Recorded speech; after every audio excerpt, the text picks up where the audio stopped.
Buen día, biólogo Henry Mendoza y compañeros presentes. El tema que nos convoca hoy es analizar la integración comercial entre América Latina y la Unión Europea. Mi nombre es Jiménez Andiendo Milena y seré quien dé apertura a esta exposición. Siguiente diapositiva.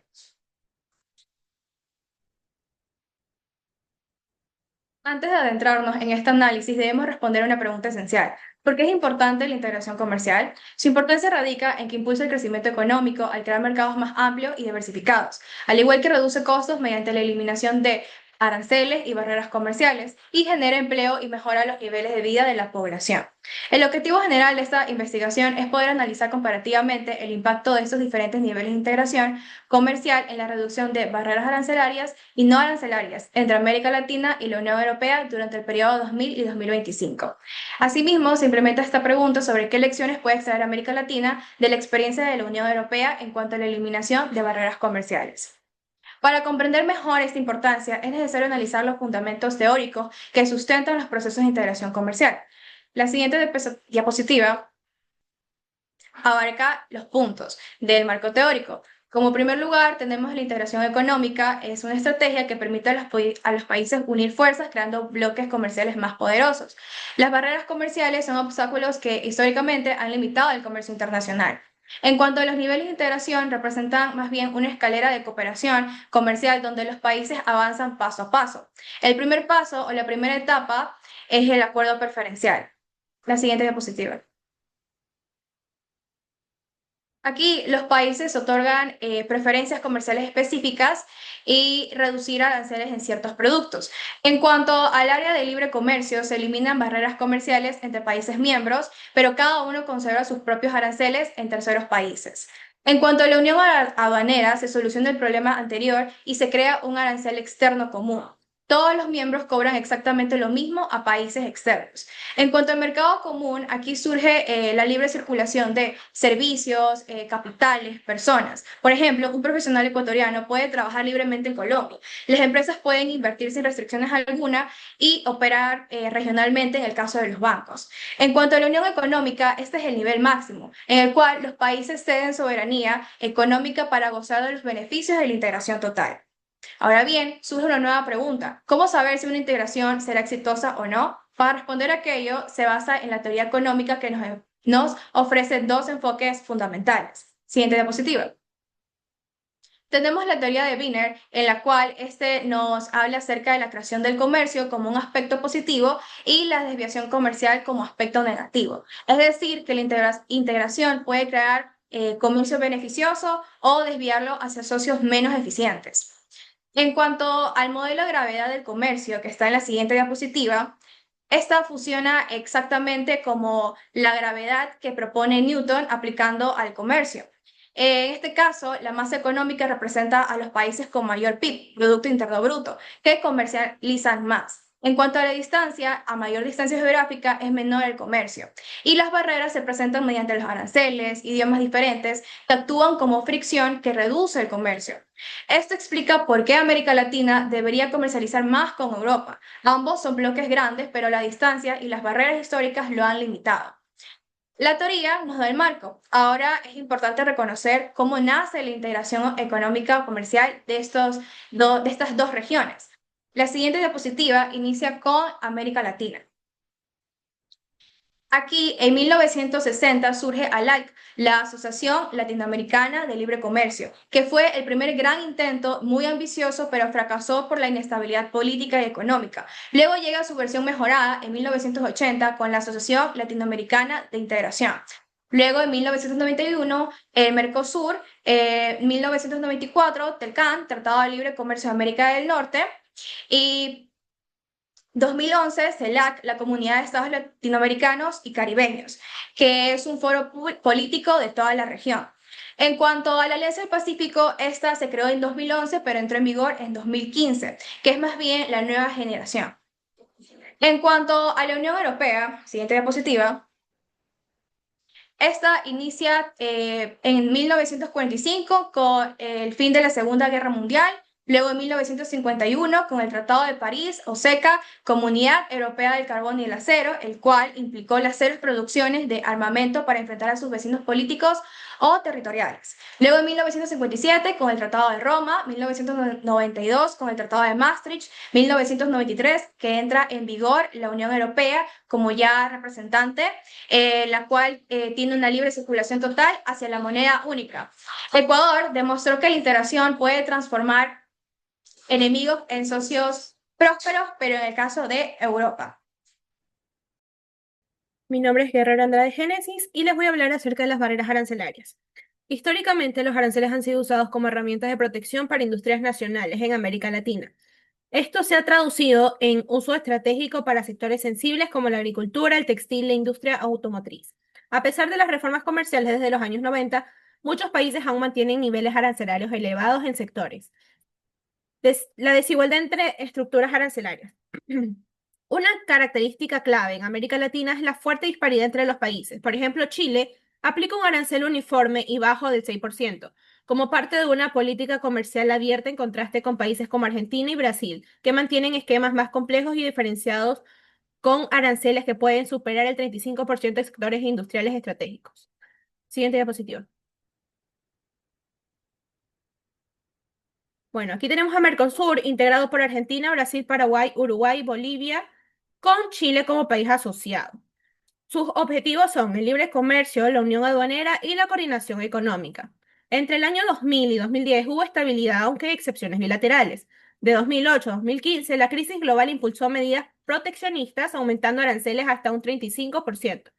Desde 2019, con nuevos gobiernos se han reducido estos aranceles, bajando un promedio del 13,7% en 2021 al 12,4% en 2023, lo que muestra un intento de fortalecer la integración comercial. Siguiente diapositiva, por favor. La comunidad andina, formada por Colombia, Ecuador, Perú y Bolivia, con un alto nivel de integración económica y social. Su objetivo es mantener una zona libre de comercio del comercio. Desde el 2000 se implementó gradualmente un arancel externo común, aunque con muchas excepciones. La salida de Venezuela en el 2006 y los tratados bilaterales de Perú y Colombia han generado tensiones, mientras que Ecuador y Bolivia siguen alineados con la política arancelaria. Siguiente diapositiva, por favor. Bueno, la Alianza del Pacífico es conocida por ser un bloque de integración profunda conformado por México, Colombia, Perú y Chile. Desde el 2012 se estableció la meta de eliminar el 92% de los aranceles entre estos países, lo cual se consolidó en 2014, fortaleciendo una zona de libre comercio. Este bloque busca aumentar la competitividad y la cooperación entre sus miembros en el contexto regional e internacional. Siguiente diapositiva, por favor. Aquí tenemos una tabla comparativa entre los tres principales bloques económicos de América Latina, siendo la Alianza del Pacífico, que se distingue por su enfoque más liberal, que no tiene arancel externo común, pero ha eliminado aranceles el 92% de los bienes entre sus países miembros. Su promedio arancelario es del 4,5%, lo que refleja su vocación de integración con el comercio, en contraste con la comunidad andina, que no tiene un arancel externo común obligatorio, pero ha logrado armonizar muchas de sus tarifas. Y Mercosur, que tiene un arancel externo común, pero con muchas excepciones, lo que debilita su funcionamiento como unión aduanera. Solo el 10% de los bienes se comercializan sin arancel entre sus miembros. Siguiente diapositiva, por favor. El problema de las excepciones arancelarias es que uno de los mayores desafíos para una integración efectiva es la persistencia de excepciones arancelarias, especialmente en bloques como Mercosur. Las excepciones generan distorsiones graves, es decir, reducen la previsibilidad del entorno comercial, dificultan la formación de cadenas de valor regionales y desincentivan la inversión extranjera. Según la CEPAL, esto se ha contribuido a una caída del comercio interregional de Mercosur en un 20% entre 2015 y 2020. Entre los obstáculos de la armonización arancelaria, armonizar los aranceles es difícil por varios factores. Primero, porque los países miembros no coordinan sus políticas económicas y fiscales y muchos se resisten a ceder soberanía, especialmente cuando dependen de ingresos aduaneros. Entre los mecanismos de reducción arancelaria y los resultados es que en el caso de la Alianza del Pacífico, el enfoque ha sido más pragmático. Eliminación progresiva de aranceles, reglas claras y alineación con estándares internacionales. Según el Banco Interamericano de Desarrollo, muestran que entre el 2010 y el 2020, países con políticas arancelarias más abiertas, como Chile y México, incrementaron sus excepciones a un 25% frente a apenas a un 10% en países con políticas más cerradas. Como vemos, las barreras arancelarias siguen siendo un elemento estructural en América Latina. no solo reflejan diferencias entre países, sino también entre modelos de integración. Superarlas exige algo más que voluntad política, requiere reformas institucionales, mayor coordinación regional. Bueno, chicos, ahora hablaremos sobre las barreras no arancelarias en América Latina. Para empezar, las barreras no arancelarias son restricciones que los países aplican al comercio internacional sin recurrir a lo que son aranceles y impuestos aduaneros. Estas restricciones pueden ser lo que son requisitos técnicos, requisitos sanitarios y fitosanitarios, certificaciones de calidad y procedimientos administrativos. De acuerdo con investigaciones de la CEPAL y la Organización Mundial de Comercio, aproximadamente el 15% de las exportaciones de América Latina se ven afectadas por este tipo de barreras. Para dimensionar esta problemática, basta con analizar una de las exportaciones solamente de lo que es el banano ecuatoriano. Según el Departamento de Agricultura de Estados Unidos, se requiere que el banano importado sea tratado con, por ejemplo, fungicidas específicos aprobados para controlar una enfermedad conocida como la cigatoca negra. Esta medida sanitaria busca evitar la introducción de enfermedades que puedan amenazar la agricultura estadounidense, pero al mismo tiempo implica complejidades técnicas y logísticas también para los que son los exportadores ecuatorianos quienes, por ejemplo, los requisitos que se ven en este tipo de restricciones son los requisitos fitosanitarios, que es con el fin de evitar la entrada de plagas y enfermedades a Estados Unidos. Esto impone lo que son tratamientos específicos y aplicación de fungicidas autorizados, asimismo como abonos que sean naturales para que no exista esta plaga como lo que es la cigatoca negra, que es una enfermedad que afecta el 50% de las plantaciones de banano. Otra de las restricciones son las normativas de calidad y el etiquetado. Los productos deben ajustarse a estándares estrictos que regulen el tamaño, el peso, el etiquetado, todo eso debe estar indicado en las etiquetas. Otra restricción son las normas técnicas y las de seguridad, que más que todo tienen que ver con lo que son sustancias químicos y también los procesos de producción con el objetivo de garantizar la seguridad del consumidor. Y por último tenemos lo que son los certificados y documentaciones, que los exportadores deben presentar esta documentación que acredite el cumplimiento de todas estas regulaciones y que cumplan con todos los certificados sanitarios de conformidad para que así, por ejemplo, los ecuatorianos no perdamos mercado en lo que es a nivel internacional. Muchas gracias. Mi nombre es Lorena Olivares y yo les voy a hablar sobre las barreras arancelarias en la Unión Europea. En el año 2000, la consolidación del arancel aduanero común marcó un hito importante en la política comercial de la Unión Europea. Con la consolidación, este instrumento se convirtió en la base política común, estableciendo tarifas uniformes para las importaciones. En el año 2007 fue la ampliación de la Unión Europea. Durante estos años, la Unión Europea experimentó una expansión significativa con la cesión de países de Europa Central y Oriental, como Polonia, Hungría, Eslovaquia, Eslovenia, Estonia, Letonia, Lituania y Bulgaria. En el año 2008 y 2009 se presentó lo que es la crisis financiera y proteccionismo. ¿Cuál es cuál fue la crisis financiera global y la posterior crisis de la deuda soberana que afectaron más bien severamente a varios países miembros?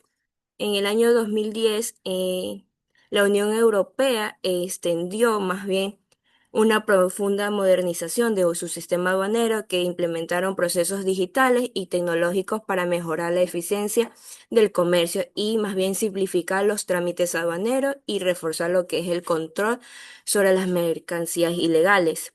En el año 2014, lo que es la reforma del sistema de preferencia generalizada, que son las CPG, introdujo un enfoque más centrado en brindar beneficios arancelarios a países verdaderamente necesitados y esto más bien priorizó el acceso preferencial al mercado europeo para países menos desarrollados. Siguiente diapositiva, por favor. En el año 2016 entró en vigor el Código Aduanero de la Unión, que es más bien un marco legal que se transformó en la gestión aduanera y además introdujo lo que es la digitalización obligatoria de procedimientos, lo que mejoró la transparencia y reforzó lo que es la lucha contra el fraude y el principal objetivo que fue es facilitar el comercio legal, reducir tiempos y costos y más bien aumentar lo que es la competitividad. En el año 2010 al 2023, por decir los acuerdos de libre comercio de nueva generación, se firmó diversos acuerdos comerciales con socios estratégicos como Canadá, Japón, Vietnam y México. Y estos acuerdos permitieron lo que es la reducción promedio del 95% de los aranceles en productos intercambiados. Durante la pandemia del COVID-19, a finales del 2019 y comenzando del 2020, hubo una suspensión, lo que es temporal de aranceles, lo cual la Unión Europea adoptó medidas excepcionales, incluyendo lo que es la suspensión temporal en productos como médicos y materias primas. En el año 2021, lo que es la Unión Europea adoptó una estrategia que estuvo denominada lo que es autonomía estratégica abierta, cuyo objetivo era proteger más bien sectores y renunciar lo que es al libre comercio. En el año 2022 se implementó lo que es un sistema banera centralizado basado en lo que es la inteligencia artificial y lo que permitió reducir un 65% de los tiempos en el procesamiento de lo que son las fronteras.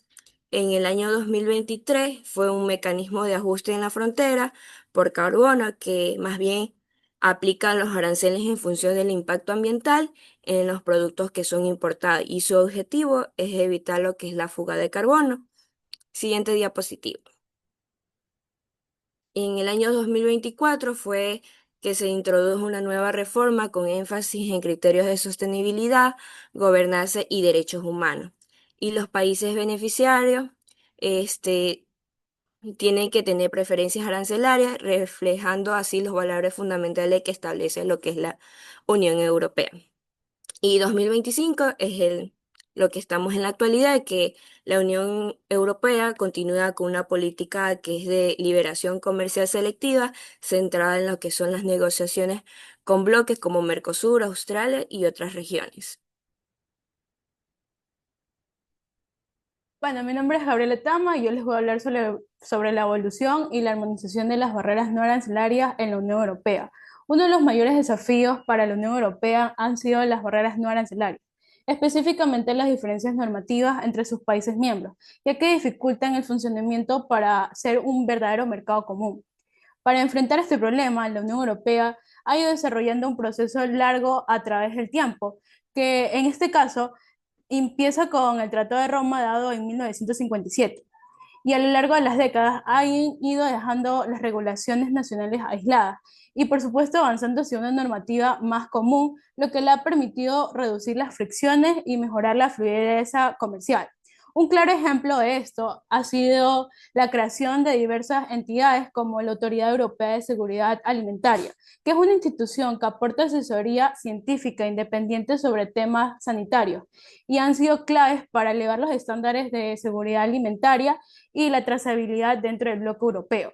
Desde el 2010, este bloque ha modernizado su enfoque con herramientas digitales más didácticas, como los Traces, que permite controlar de forma más eficiente el comercio de mercaderías, ya sea alimentos, plantas e incluso animales.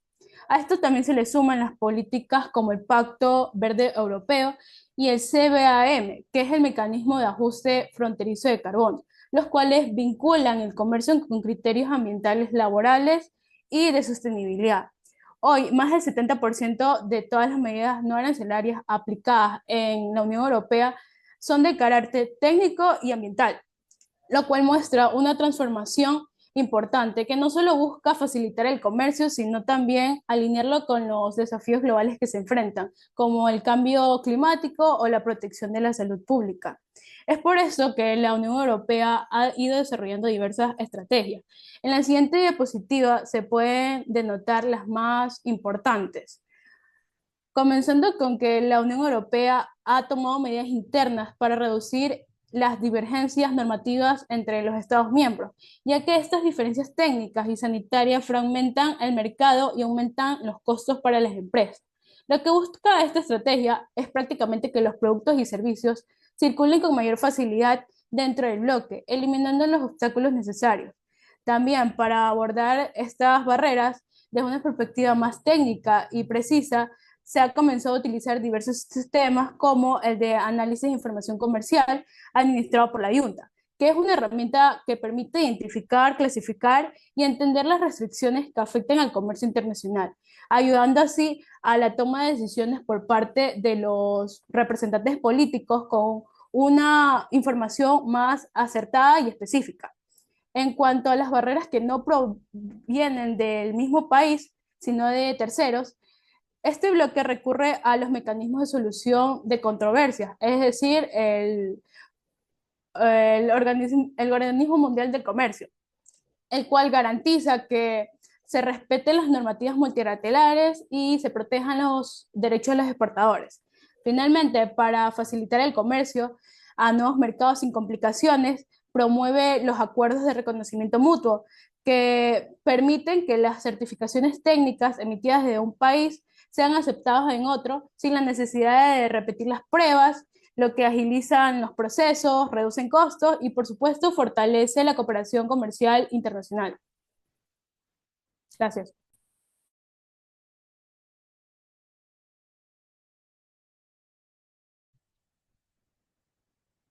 Bien, ahora se va a profundizar en un análisis comparativo y lecciones transferibles.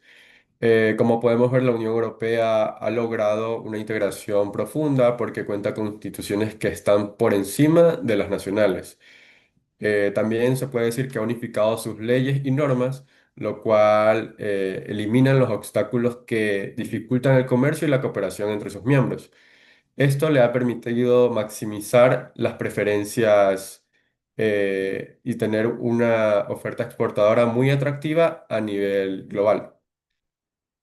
En la siguiente diapositiva, por favor, se va a ver las estrategias clave que la Unión Europea ha implementado. Por ejemplo, se ha gestionado diversas normativas, las cuales ayudan específicamente a sus miembros. A través de esta tabla comparativa se puede ver cómo la Unión Europea ha alcanzado un mayor nivel de integración en comparación con los bloques latinoamericanos como el Mercosur, la CAN y la Alianza del Pacífico.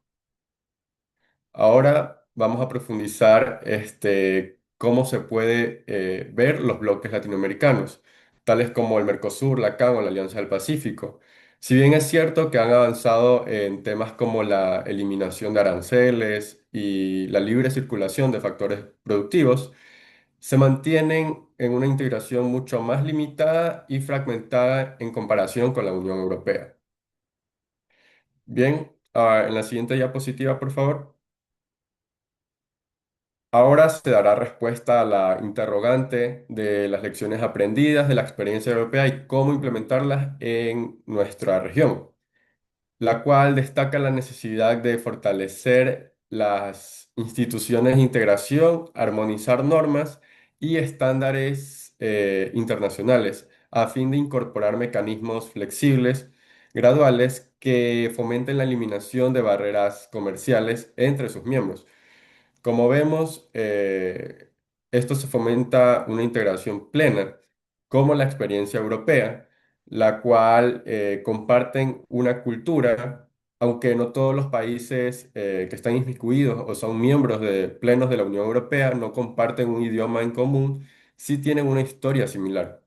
Por otro lado, el factor detonante que ha llevado a la integración ha sido la cooperación e integración económica que poseen todos sus miembros, lo cual directa o indirectamente da como resultado que sea un actor global beligerante en contexto comercial y económico.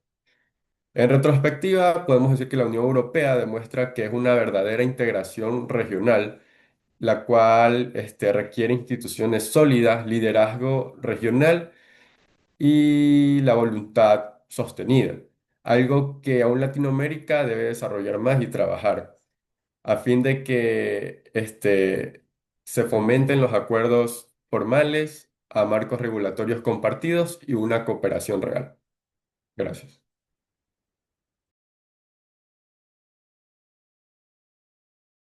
Bueno, para concluir, lo que podemos resaltar de este bloque europeo es que la integración no se construye con declaraciones, sino que también va de la mano de la estructura. No basta con firmar acuerdos si no existen instituciones que los sostengan. ni sirve eliminar aranceles si cada país mantiene sus propias reglas sin conexión. Para América Latina, lo que necesita es avanzar hacia una integración real que funcione no solo en papel, sino que también en la práctica. Y para lograrlo hay que dejar de pensar en que la integración es un ideal lejano y comenzar a tratar como un proyecto técnico con bases sólidas, decisiones continuas y objetivos comunes. Solo así se podrá pasar de la aspiración a una integración concreta, eficiente y capaz de sostenerse con el tiempo. Gracias.